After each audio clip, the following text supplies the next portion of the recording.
মুহতারাম হাজিরিন, সুলাইমান আলাইহিস সালামকে আল্লাহ পাক রব্বুল আলামিন রাজত্ব দান করলেন কোন একটা অঞ্চলের না, এক সময় तमाम দুনিয়া। আল্লাহর পয়গম্বর নবুয়তিও চালালেন, আবার পয়গম্বরিও চালালেন, বাদশাহীও তো চালালেন। হয়তো আমাদের অনেকেরই ধারণা কেউ যদি আলেম হয় তাহলে ইউনিয়ন পরিষদ চালাই পারত না, এমন ধারণা আছে না? যাক, এখন কিছুটা কমতেছে। আগে তো একদম মানুষ বুঝতোই না যে না আলেম উলামা ইচ্ছা করলে ইলেকশন করতে পারে। মানুষের সাধারণত একটা ধারণা হয়ে গিয়েছিল এরকম, উলামায়ে কেরামের জায়গা পরিধি সীমাবদ্ধ হলো মিম্বরের মেহরাবের জায়গা, মসজিদের ভিতরে। আজীব হয়ে গেছে সমাজের ব্যবস্থাপনা। মসজিদের ভিতরে উলামায়ে কেরামকে যদি আমরা একটু জায়গার মধ্যে সীমাবদ্ধ রাখি তাহলে বহুত বড় ফায়দার থেকে বঞ্চিত সমাজ। ভালো মানুষের মাধ্যমে যদি সমাজ পরিচালনা করা হয় ভালো কিছু পাবে সমাজে। মন্দের দ্বারায় যদি সমাজের ইমামতি দেওয়া হয় তাহলে মন্দের দিকেই নিবে, মানুষ দুঃখ কষ্ট পাবে, জুলুম অত্যাচার অবিচার প্রতিষ্ঠিত হবে, ইনসাফ কায়েম হবে না। সুলাইমান আলাইহিস সালাম तमाम দুনিয়ার বাদশাহী করে গেলেন, কোনো কমতি হলো না। একদিনের একটা ঘটনা কুরআনুল কারীমে আল্লাহ আয়াত বানায় নাজিল করে দিয়েছেন,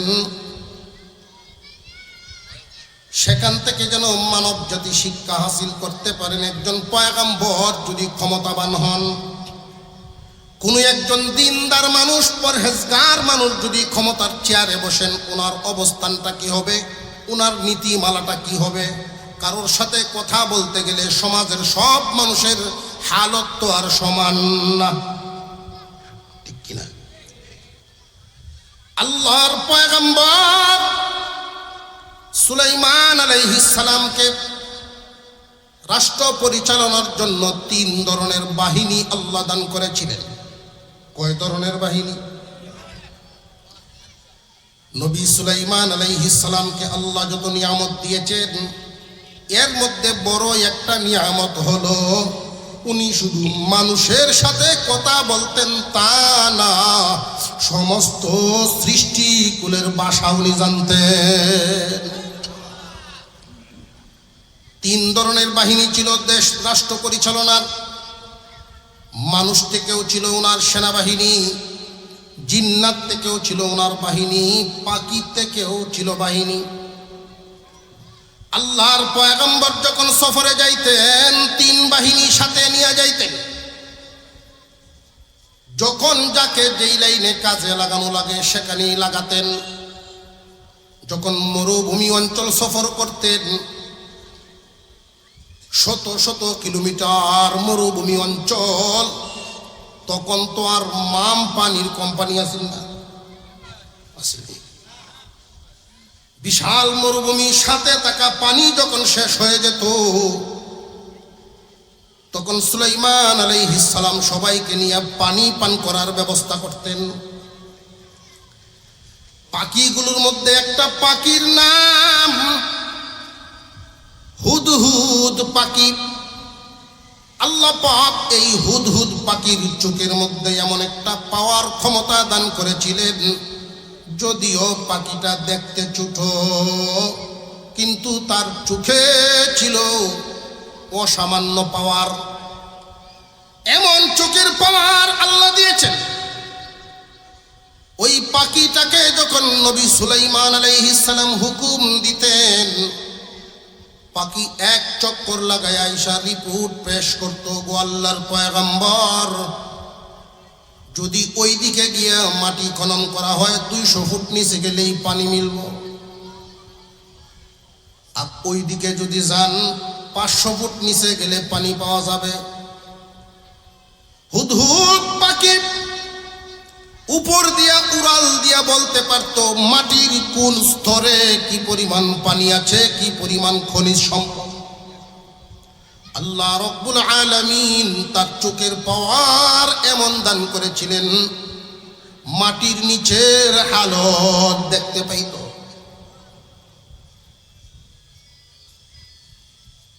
এখানে একটা বিষয় বুঝার আছে, এই হুদহুদ পাখিও কিন্তু মাঝে মাঝে শিকারীর জালে বন্দী হয়। বহু শিকারী শিকার করে, এই পাখি আবার খাইতে পারে হুদহুদ পাখি।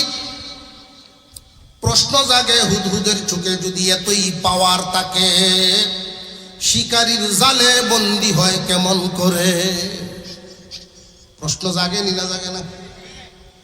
ওই যে আগের কথা মনে আছে নি, রাজত্বের মালিককে? আপনি আমার যা কিছু আছে না আছে সবকিছু দিয়েছেন কে?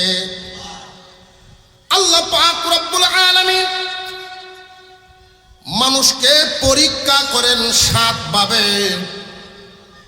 এর মধ্যে মহান আল্লাহ দিয়া পরীক্ষা করেন 2 ভাবে, নিয়া পরীক্ষা করেন 5 ভাবে। দেওয়ার মধ্যে 2টা, একটা হলো দৌলত দিয়া পরীক্ষা করেন, আবার ক্ষমতা দিয়েও পরীক্ষা করেন। এগুলো পাওয়ার পর যদি মানুষ নিজের গতি নিজেই ভুলে যায়, মানুষ অমানুষ হয়ে যায়। আল্লাহ পাক এই ঘটনা বর্ণনা করে হুদহুদ পাখির হালত বুঝায় দিলেন, বান্দারে খেয়াল করো, যার চোখে আমি এত শক্তি দিলাম, যখন সে লাইন ক্রস করে, সীমানা ক্রস করে ফেলে, এই পাখি যখন তার মধ্যে অহংকার এবং গর্ব ভরে উড়াল দেয়, স্পিড বাড়ায় দেয়, তখন চোখে আমি ঝাপসা বাসায় দেই, তার চোখে আর দেখে না। সামনে তাকা জালে বন্দী হয়, চোখের পাওয়ার আমি দেই, আবার আমিই নেই। বহুদিনের ইজ্জত সম্মান ক্ষমতা আল্লাহ যদি চান, মানুষের সামনে এমন এক কথা জবান দিয়ে বেরোইব, এক কথায় সারা জীবনের কামাই মাটি। এক কথার কারণে শেয়ার যায়, এমন ঘটনা আছে না নাই? হুদহুদ পাখিটার থেকে শিক্ষা গ্রহণ করা। সুলাইমান আলাইহিস সালাম ওই পাখিরে হুকুম দিতেন, একদিনের সফরের হালত মহান আল্লাহ আয়াতের মধ্যে তুলে ধরেন। আল্লাহ বলেন, وَتَفَقَّدَ الطَّيْرَ فَقَالَ مَا لِيَ لَا أَرَى الْهُدْهُدَ وَتَفَقَّدَ الطَّيْرَ فَقَالَ مَا لِيَ لَا أَرَى الْهُدْهُدَ أَمْ كَانَ مِنَ الْغَائِبِينَ।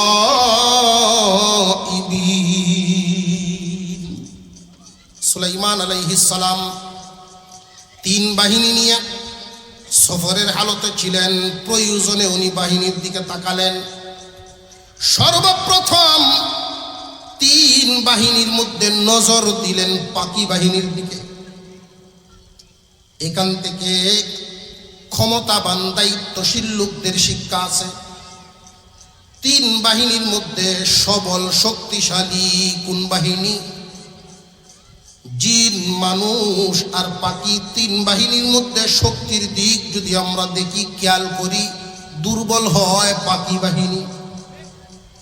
উনি খেয়াল করলেন বড়দের দিকে, শক্তির দিকে না দুর্বলের দিকে?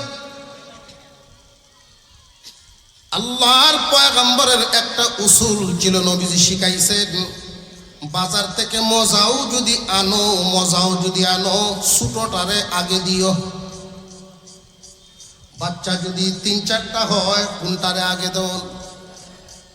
সামাজিকভাবে দুর্বল মানুষ যারা, তাদের প্রতি সহানুভূতির নজর আগে রাখবা।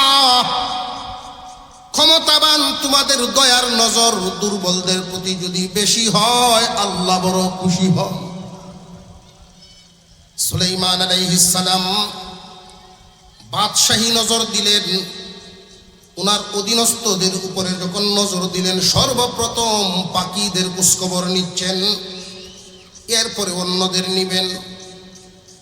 পাখিদের দিকে তাকাইয়া ছোট পাখি হুদহুদের ব্যাপারে জিজ্ঞাসা করলেন, মা লিয়া লা আরাল হুদহুদ, জিজ্ঞাসা যে করলেন এইখানেও একটা নিয়ম,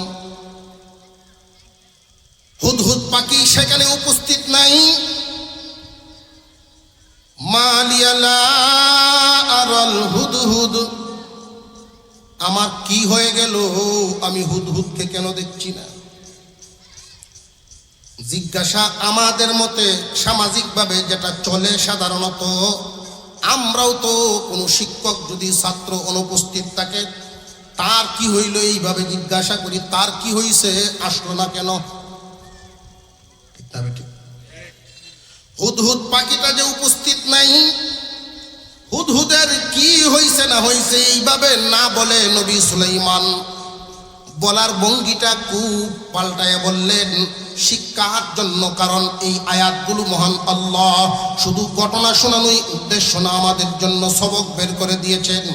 মহান আল্লাহ পাক বুঝাইলেন, একজন কর্তা দায়িত্বশীল হোক পরিবারের হোক না প্রতিষ্ঠানের, যদি তার অধীনস্থ থাকে, অধীনস্থদের সাথে কোন ধরনের আচরণ, তাদের কোনো ত্রুটি দেখলে পরে কিভাবে এটা সমাধান করতে হয়, কোন লাইনে আগাইতে হয়, ওই শিক্ষাটা মহান আল্লাহ ঘটনা বলে আমাদের বুঝাইয়া দিলেন। সুলাইমান আলাইহিস সালাম জিজ্ঞাসা করলেন, আমার কি হয়ে গেল, আমি কেন দেখছি না?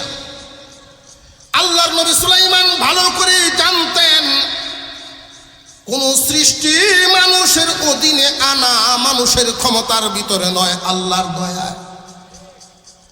সুলাইমান আলাইহিস সালাম আগে নিজের দিকে খেয়াল করতেছেন, হুদহুদ অনুপস্থিত কেন, আমার এই মিটিংয়ে উপস্থিত নাই কেন, আমার নিজের মধ্যে কোনো ত্রুটি আছে কিনা।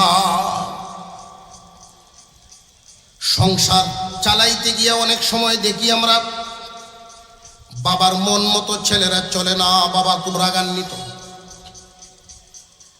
ছেলেদেরকে তো গালিগালাজ করে, ছেলের মারেও গিয়ে গালিগালাজ করে, ঠিক না ঠিক? কিন্তু উচিত হলো আপনি সমাজের বা পরিবারের যে কর্তা, আগে খেয়াল করেন বাচ্চাদের থেকে আপনি ভালো আচরণ আশা করেন, আপনি কি তাদের দায়িত্ব বা তাদের কর্তব্য ঠিক মতো পালন করছেন কিনা, নাকি কমতি আছে, খেয়াল করতে হবে। স্বামীর কাছে স্ত্রীর পাওনা আছে, স্ত্রীর কাছে স্বামীর পাওনা আছে, মা বাবার কাছে সন্তানের পাওনা আছে, সন্তানের কাছেও মা বাবার পাওনা আছে। আমার অধীনস্থ বা আমার ছোট ভাইয়েরা যদি আমাকে বড় ভাই হিসেবে যেই সম্মান দেওয়ার কথা এই পরিমাণ যদি না দেয়, ওদেরকে জিজ্ঞাসা করার আগে নিজেকে জিজ্ঞাসা করা। আমার অধীনস্থ শিক্ষকরা যদি আমাকে প্রধান হিসেবে মূল্যায়ন যা করার কথা এই পরিমাণ না করে, তাহলে আমার নিজের দিকে খেয়াল করা। এই সবক এই আয়াতে আত্মসমালোচনা বোঝানো হয়েছে, নিজের দোষ বেশি বেশি তালাশ করা অন্যের দোষ তালাশ করার চাইতে। কিন্তু বর্তমানে এই রোগ বেশিরভাগ মানুষের অন্তরেই পরের দোষ তালাশ করার পিছনে আছে না নাই? অন্যের দোষ তালাশ করে, নিজের দিকে খেয়াল নাই। অন্যের দোষ তালাশ করা এটা মারাত্মক এক গুনাহ, মারাত্মক অপরাধ। যদি কোনো মানুষ কারোর দোষ শুনতেই পারে, দেখতেই পারে, মানুষের দোষ থাকতেই পারে, কুল্লু বানি আদম খাত্তাউন, সমস্ত বনি আদমের ব্যাপারে নবীজি বলেন মানব জাতি ভুল করতেই পারে। কাপড় আপনি যত দাম দিয়েই কিনেন না কেন, ব্যবহার করলে ময়লা হবে, এটা স্বাভাবিক বিষয়, ঠিক তেমনি একটা মানুষ যত বড় শিক্ষিত হোক, উঁচা বংশের হোক না কেন, মানুষ দুনিয়াতে সমাজে চলতে ভুল হইতেই পারে। কেউ যদি কারোর ত্রুটি বিচ্যুতি নিজের চোখে দেখে ফেলেন, তখন আপনার কি করণীয়? দোষ তালাশ করা তো যাবেই না। যদি দেখে ফেলেন দোষ বা জেনে ফেলেন, তাহলে আপনার আমার দায়িত্ব হলো পোশাক সেজে ডেকে রাখা। একজন মানুষ যদি আরেকজনের দোষ দেখে রাখেন দুনিয়ায়, কিয়ামতের কঠিন ময়দানে আল্লাহর সামনে যেই দিন আমরা দাঁড়াবো, এমন বহুত গুনাহ আছে যেই গুনাহ স্বামীরটা স্ত্রী জানে না, স্ত্রীরটা স্বামী জানে না। দূরেরটা বাদ দিলাম, স্বামী স্ত্রীর গুনাহ পর্যন্ত একজন আরেকজনেরটা জানে না, এমন গোপনীয় বিষয়ও আছে না নাই ব্যক্তিগত? কিন্তু আল্লাহর জানা আছে না নাই? আল্লাহ পাক রব্বুল আলামিন আমার আপনার সব গোপন বস্তু যদি গোপন বিষয় সমাজে জানায় দিতেন, যেই পরিমাণ ইজ্জত সালাম রাস্তাঘাটে এখন মানুষ দেয় এই পরিমাণ দিত নি। আমি আপনার আসল রূপ আল্লাহ রব্বুল আলামিন, উনার এক সিফতির নাম সত্তার। সত্তার নামক চাদর দিয়া ডাইকা রাখছেন। কোন মানুষ যদি দুনিয়াতে একজন আরেকজনের দোষ এইভাবে ডাইকা রাখে, কিয়ামতের কঠিন ময়দানে মহান আল্লাহ পুরস্কার হিসাবে তার গোপন গুনাহ গোপনে মাফ করে দিবেন। এই যে মারাত্মক এক দোষ, অন্যের দিকে অন্যের দোষ তালাশ করা আগে না নিজেরটা তালাশ করা? মহান আল্লাহ যে আমাদের সৃষ্টি করেছেন, খেয়াল করেন, সৃষ্টির দিকে খেয়াল করেন। আমরা যে আঙুল ব্যবহার করি অন্যের দোষ তালাশ করতে গিয়ে যখন আঙুলটা তুলি, একটা আঙুল অন্যের দিকে দিলাম, বাকি তিনটা কিন্তু আপনার দিকে ফিরে আসে। দেখছেন? মুহতারাম হাজিরিন, আত্মসমালোচনা করা, আপনি যদি আপনার পাওনা ঠিক মতে আদায় করেন, বিবি স্বামী হিসাবে আদায় করবে, সন্তানরা বাবা হিসাবে আদায় করবে, ছোট ভাইয়েরা বড় ভাই হিসাবে ঠিকই মূল্যায়ন করবে। সমাজের মধ্যে খুব খেয়াল করে দেখবেন, বর্তমান সমাজে বেশিরভাগই পারিবারিক গরমিল মিল মোহব্বত কমে গেছে। আর এর পিছনে যতটা দায়ী, এটা হলো একে অপরের পাওনা আদায় করে না। বড় ভাই সব সময় ছোটদের প্রতি দয়াশীল মায়াশীল হয়, সৃষ্টিগতভাবে এটা আল্লাহর পক্ষ থেকে দেওয়া দয়া মায়াটা। দেখবেন কোন পরিবারে যদি 3 বছরের এক বাচ্চা থাকে, 9 বছরের আর একটা 10 বছরের যদি এরকম থাকে, বড়টা ছোটটায় বড়টারে মারে, হয় না এমন? আর বড়টায় তার আম্মারে ডাকে, আইলা না গো আম্মা, আইলা না, আমারে মারিলে, তুই একটা দে। এখন আসে, আমি দিলে তো কানবই। সৃষ্টিগতভাবেই বড়টার অন্তরে দয়া মায়া দেওয়া। পানিতে যদি নামতে হয়তো ছোট কালে দেখতাম ছোট ভাইটারে কাঁধে লইয়া লাইছে বড়টা। শীত লাগবার ক্ষেত্রে বড়টার গায়ের জামা খুলে ছোটটারে পরায়া দেয়। কিন্তু কালক্রমে সময়ের পরিবর্তন যখন হয়ে যায়, বড় ভাই আর ছোট ভাইয়ের মধ্যে এতটাই দেয়াল তৈরি হয়, এক ভাইয়ের ছেলে মেয়ের বিয়ে শাদিতে আরেক ভাইরে দাওয়াত পর্যন্ত দেয় না। এই এত বড় দেয়াল কেন হইল? দেয়ালটা কিন্তু খুব মজবুত না, শয়তানের দুকা। দুকাটা কি? এক ভাই আরেক ভাইয়ের পাওনা আদায়, আচার আচরণের যেই পাওনা দাও না, এখানে গন্ডগোল। ছোট ভাইয়ের কাছে বড় ভাইয়ের কামাই খাওয়ার আশা না, আশা হলো সম্মান মর্যাদা। কখনো যদি বড় ভাইয়ের সাথে ছোটটায় বেয়াদবি করে ফেলে, এই আঘাত সহ্য করতে পারে না। আত্মসম্মানে যদি লাগে কখনো, মনে বড় আঘাত পায়। আর এই আঘাত অর্থ দিলে শেষ হবে না, যদি ডাক দেয় ওই ডাকেই শেষ হয়ে যায়।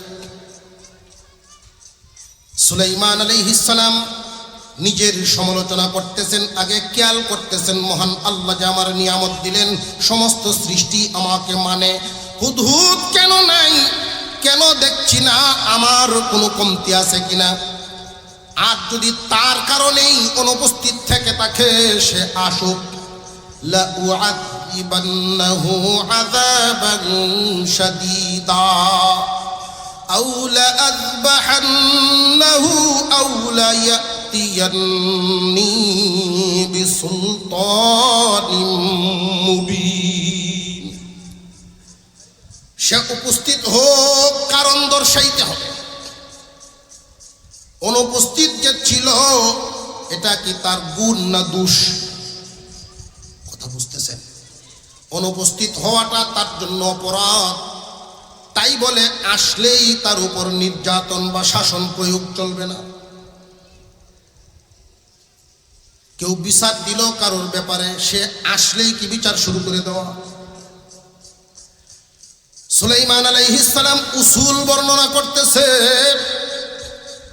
উপযুক্ত কারণ যদি দর্শাইতে না পারে তাহলে তাকে শাস্তি দিব, আর উপযুক্ত কারণ যদি দর্শায় তাহলে কি শাস্তি দেওয়া যায় জীবনী?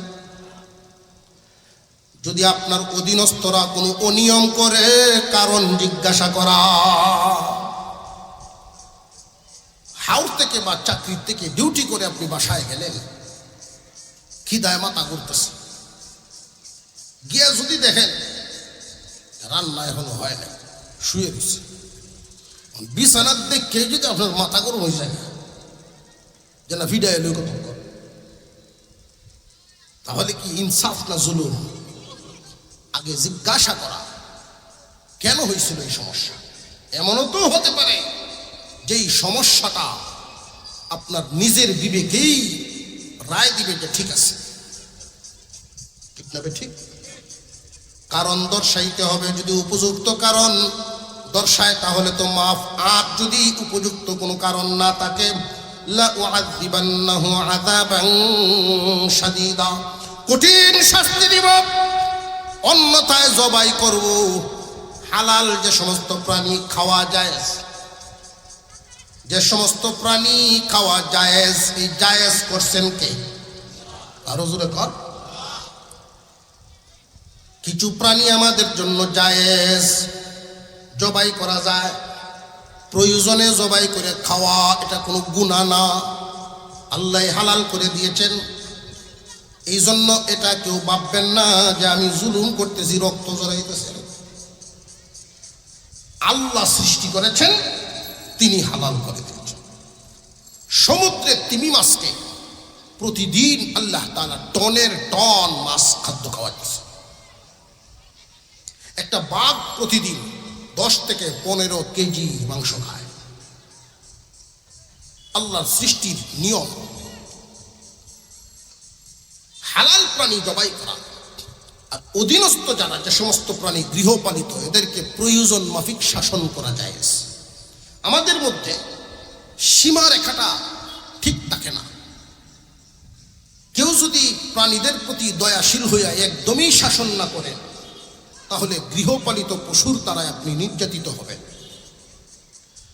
আর যদি সীমারেখা লঙ্ঘন করে ফেলেন, জুলুম হয়ে যায়। বিবির সাথে ঝগড়া লেগে যদি গরু রেফি দেয়, জুলুম না? জুলুম হয়ে যায়। আর যদি একেবারেই আপনি না ধরেন, না শোন, আপনার বাড়ির সামনের জমিনে গিয়া গরু যদি ঘাস খাইতে থাকে বা ধান খেতে লাগিয়ে গেছে, পিছন থেকে যদি আপনি তারে মামায়া সুমায় ডাকেন, এটা তো ক্ষেতটা আমার না, তুমি খাইও না, মানবো? এই সময় একটা বাড়ি দিতে হবে।